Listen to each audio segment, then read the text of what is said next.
So అందరికీ నమస్కారం అండి. నా పేరు శాంతి. రోజుల నుంచి మీ అందరికీ నేను పరిచయంగానే ఉన్నాను నాకు తెలిసి. సో ఈరోజు అయితే మాత్రం ఏదైతే కొంతమంది ఏదైతే నా మీద ఎలిగేషన్స్ వేయడం కానీ లేకపోతే ఏదైతే చెప్పడం కానీ మీరు చేస్తూ ఉన్నారో దాని గురించి ఈరోజు నేను మీకు చెప్పాలి, కనీసం నా వైపు నుంచి కూడా మీరు వినాలి అనే ఒక బాధతో నేను ఈరోజు వచ్చి చెప్తా ఉన్నాను. సో దయచేసి మీరు అందరూ కూడా వింటారు, ఇది నాకు కూడా మీ ద్వారా న్యాయం జరుగుతుందనేసి నేను ఈరోజు ముందుకు వచ్చి మాట్లాడతాను. ఫస్ట్ నేను కూడా చెప్పేది వినండి, తర్వాత మీ ఇష్టం.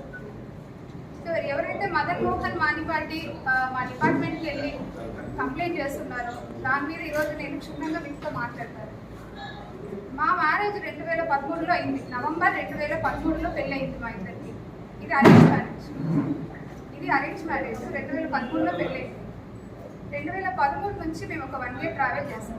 ఆ 1 year ట్రావెల్లో 2 కవల పిల్లలు, నాకు 2 పాపలు. నేను ఇంకా నాకు లా కంప్లీట్ చేయలేదు అప్పటికి.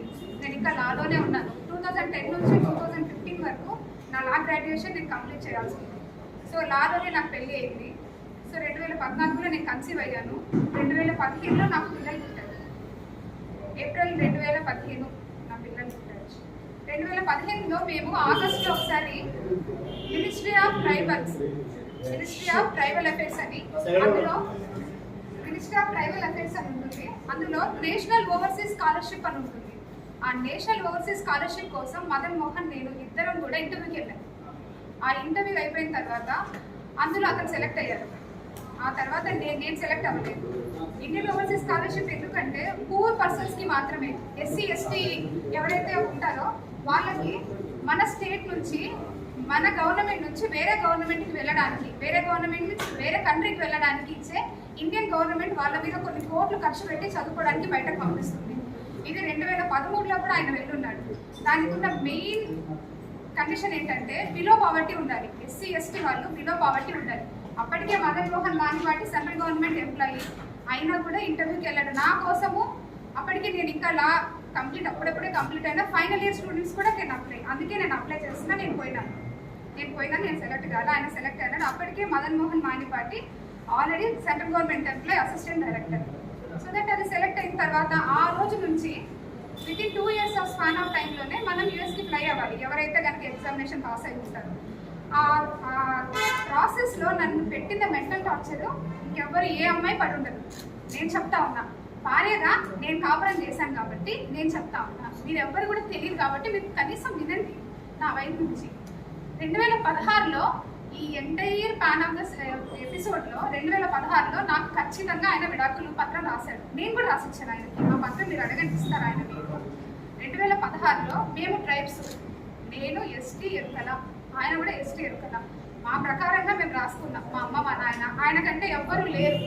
వాళ్ళమ్మ ఉన్నారు కానీ ఆవిడ కొంచెం మెంటల్లీ సరిగా ఉండరు ఆవిడ. సో ఆయనకంటే ఎవ్వరూ లేరు. వాళ్ళ చుట్టాలు ఉన్నారేమో ఆయన అడిగారు. నా ఇంటికి ఏ రోజు ఎన్నడూ రాలే, కానీ నా పెళ్లి మాత్రం పెద్దలకి అందరూ వచ్చి చేస్తున్నారు.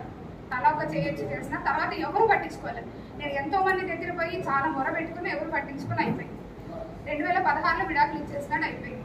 తర్వాత ఆయన ఎవరో దూరం చుట్టం ఏం కాదు, దగ్గర చుట్టం అవ్వడం వల్ల పిల్లల కోసం మా అమ్మ ఖచ్చితంగా వచ్చేవాడు, పిల్లల్ని చూసుకునేవాడు. నేను అశోక్ నగర్లో ఒక చిన్న రూమ్లో JCJ కోచింగ్కి జాయిన్ అయ్యాను. JCJ కోచింగ్ దిగ్విజయ్లో జాయిన్ అయ్యాను. నేను చదువుకుంటా ఉన్నా.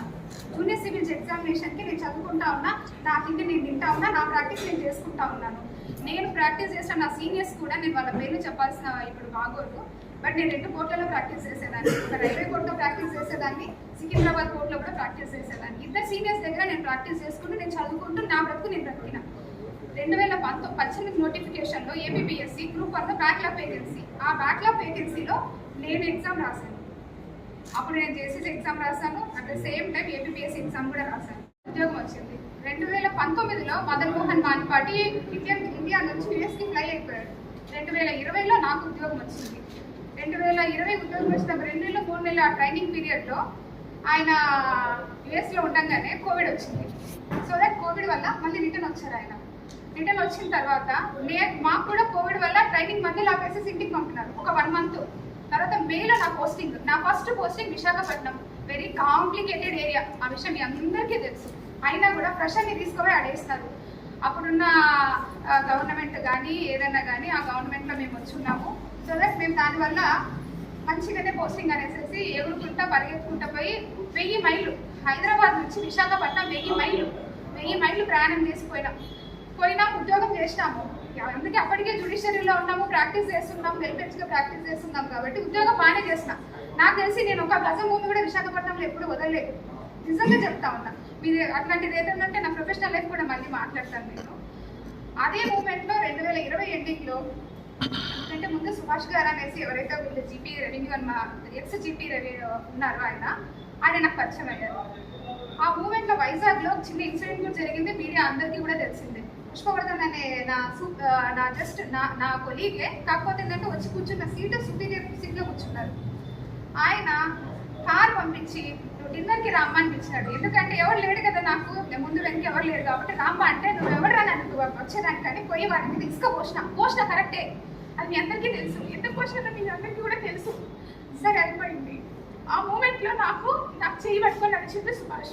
నా పర్సన్స్ అన్నీ ఆయనకు చెప్పిన, ఆయన పర్సన్స్ అన్నీ నాకు చెప్పినారు. సో మేమిద్దరం ఇష్టపడే పెళ్లి చేసుకున్నాం. అప్పటికే ఆయన పెళ్ళి అయింది, ఆ భార్యతో విడిపోయి ఉన్నాడు, ఒక పాప ఉనింది, ఆ పాపను వచ్చి చూసుకొని పోవాలన్నాడు. నేను కూడా బాధ్యత వహిస్తానని చెప్పినాను. సో నా పిల్లల గురించి కూడా ఆయనకు చెప్పిన, నా ఎంటైర్ స్టోరీ ఆయనకు చెప్పిన. ఆయనకు నచ్చింది, నాకు నచ్చింది, మా అత్తకి మా అత్తకి నచ్చింది, మా మావయ్య గారు లేదు, మా వదిన ఉన్నారు, వాళ్ళ ఫ్యామిలీకి నచ్చింది. నేను 2021 వరకు వైజాగ్లోనే ఉన్నా. 2022 నేను విజయవాడ ట్రాన్స్ఫర్ చేయించుకున్నా. ఎందుకంటే అప్పటికే నా పైన రోజు పేపర్లోనే రోజు ఎంత స్ట్రెస్ అంటే ఒక ఆడపిల్లకు ఉద్యోగం చేయడము. ఇంతమంది అమ్మాయిల్లో నేను ఒక్కదాన్ని మాట్లాడుతున్నాను, మీరు అర్థం చేసుకోండి.